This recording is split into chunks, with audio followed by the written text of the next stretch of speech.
Welcome to Statute Stories. If you're looking to understand the law in a fun and engaging way, then you are at the right place. In this video, we will discuss sections 151 to 160 of the Pakistan Penal Code, PPC. So let's get started. Section 151. Consequences of ignoring disperse orders.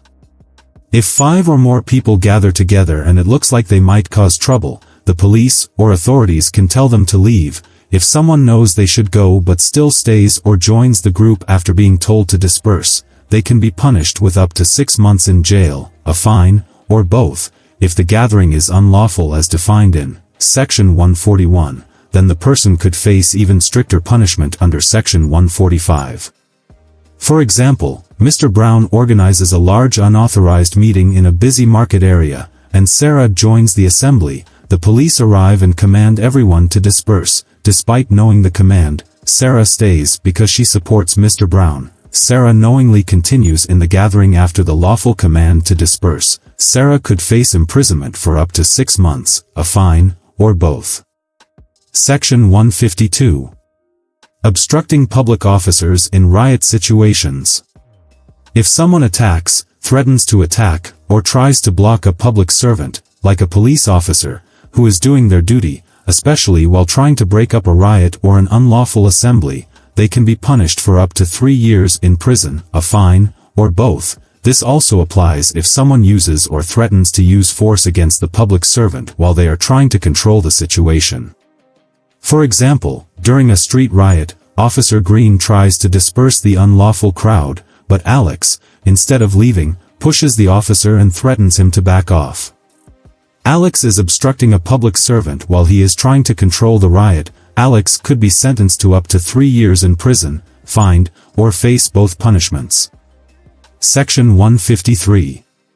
Provoking riots by illegal acts. If someone deliberately or recklessly does something illegal to provoke another person, knowing or intending that their actions might cause a riot, they can be punished. If a riot happens because of what they did, they could be imprisoned for up to 1 year, fined, or both. If no riot occurs, they could still face up to 6 months in prison, a fine, or both for their actions. For example, Mike, angry with a local decision, deliberately spreads false rumors that a certain group is planning to attack the community. He knows this could provoke people into rioting. As a result, a riot breaks out because Mike wantonly gave provocation that led to a riot, and the riot occurred due to his actions. Mike could be sentenced to up to 1 year in prison, fined, or face both. Section 153A. Promoting enmity among religious and cultural communities. Actions that could create hatred, enmity, or violence between different groups of people, whether based on religion, race, language, region, caste, or any other grounds. If someone uses words, signs, or other methods to promote or incite hostility or hatred between different groups, they can be punished. The law also applies to those who organize or encourage violent activities aimed at different groups. If these actions disturb the public peace or cause fear and insecurity among the targeted groups, the person responsible can be imprisoned for up to 5 years and fine. For example, John during a public speech makes hateful remarks about a specific religious group, blaming them for local problems and urging others to take action against them. His words incite anger and enmity within the crowd. Johan is promoting enmity and inciting hatred between religious groups. John could be sentenced to up to 5 years in prison, fined, or both. Section 153B. Encouraging students to engage in unlawful political. If anyone tries to encourage or persuade students, either through speech, writing, signs, or other methods, to participate in political activities that disrupt or are likely to disrupt public order, they can be punished by up to 2 years in prison, a fine, or both. For example, Mr. Brain, a political activist, visits a local college and gives a speech urging Ryan and other students to join a political protest that is known to be disruptive. He knows this protest could disturb public peace. Mr. Brain is inducing students to take part in a political activity that could disturb public order. Mr. Brain could be sentenced to up to 2 years in prison, fined, or face both penalties for his actions. Section 154. Liability of landowners for unlawful assemblies on their property. If an unlawful assembly or riot happens on someone's land, the landowner, occupier, or anyone with an interest in the land can be fined up to 1,000 rupees. This penalty applies if they know or suspect that such an assembly or riot is happening or might happen and they fail to do the following. 1. Notify the nearest police station as soon as possible. 2. Use all legal means available to them to prevent the assembly or riot. 3. If the assembly or riot happens, try to disperse or stop it lawfully. For example, Mr. Wick notices a large group gathering on his farmland, planning an unlawful protest. His neighbor informs him that the group intends to cause trouble, but Mr. Wick, aware of this, does nothing to inform the police or prevent the gathering.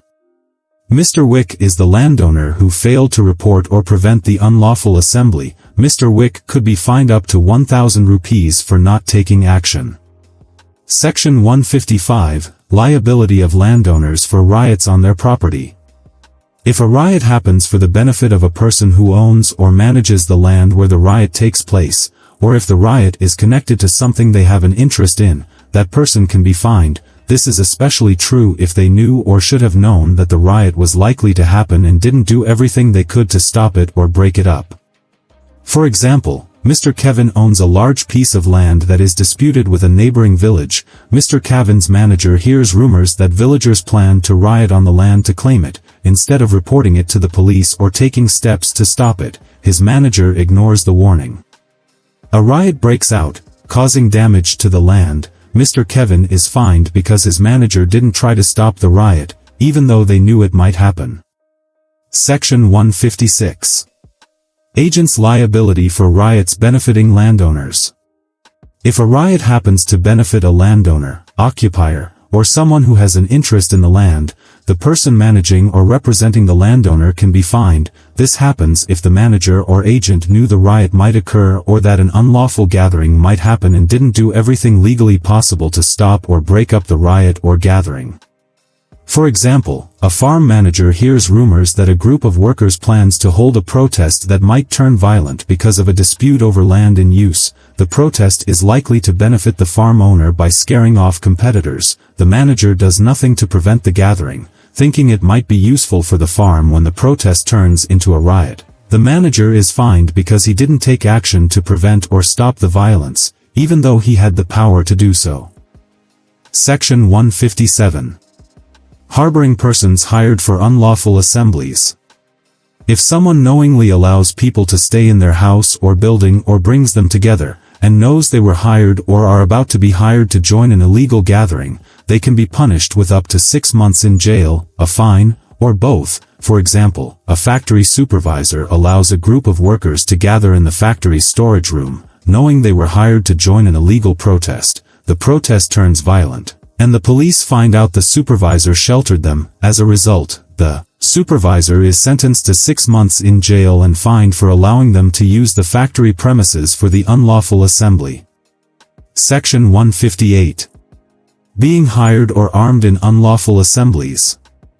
Anyone who is hired, tries to get hired, or agrees to help in rioting can be punished with up to 6 months in jail, a fine, or both. If the person carries a deadly weapon or something that could seriously harm or kill someone, the punishment can be increased to up to 2 years in jail, a fine, or both. Example 1. A security guard is hired by a group to provide protection during a riot. Even though he didn't directly cause any damage, he was hired to assist in unlawful assembly. The court sentences him to 6 months in jail and a fine for being hired for the riot. Example 2. Worker armed during a rally. A construction worker joins an unlawful assembly and carries a knife for protection, knowing the event could turn violent. When the rally turns into a riot, police arrest him for being armed with a deadly weapon. He is sentenced to 2 years in prison and a fine because he brought a dangerous weapon to the unlawful assembly. Section 159. Affray. An affray happens when 2 or more people fight in a public place and disrupt the peace of the public. It doesn't matter who started the fight. If the public peace is disturbed by their fighting, it's considered an affray. For example, 2 delivery workers argue over a parking spot. and the argument escalates into a physical fight in front of a busy market. Their fight draws a crowd, disturbs shoppers, and leads to police intervention. Both are charged with affray for disrupting public peace. Section 160, Punishment for committing an affray. If someone is found guilty of fighting in public and disturbing the peace, committing an affray, they can be punished with up to 1 month in jail, a fine of up to 100 rupees, or both. For example, market fight between vendors. 2 market vendors get into a fight over a disputed sale, disturbing shoppers and causing panic. Both are arrested for affray, and the judge sentences them to a fine of 100 rupees each, as well as 1 month in jail to prevent further disturbances. Thanks for watching. Follow for more videos. Take care. See you soon.